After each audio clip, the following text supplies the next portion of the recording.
Почитувани граѓани, СДСМ како одговорна партија, како на локално, така и на централно ниво, во континуитет инвестира во патната инфраструктура.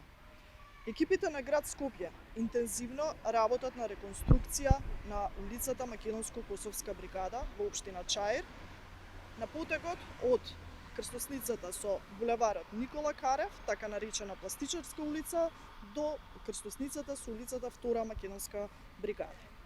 На оваа делница ќе се изврши целосна реконструкција на коловозот во должина од 1700 метри, реконструкција на постојните тротоари, замена на оштетените равници, нивелација на шахтите и сливниците, но и поставување на целосно нова атмосферска и фекална канализација.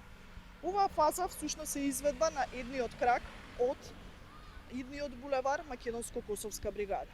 Имено во текот на следната година предвидено е да започне постапката за експроприација на земјиштето за изградба на вториот крак.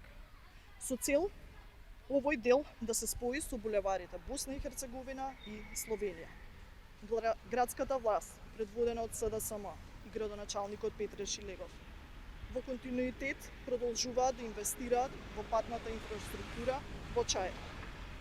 Посветено работиме на проекти важни за граѓаните. Во следниот период ќе инвестираме уште повеќе, се со цел да се подобри урбаното живење како во општина Чаир, така и на територијата на целиот град Скопје. Градиме по план, инвестираме во иднината на граѓаните.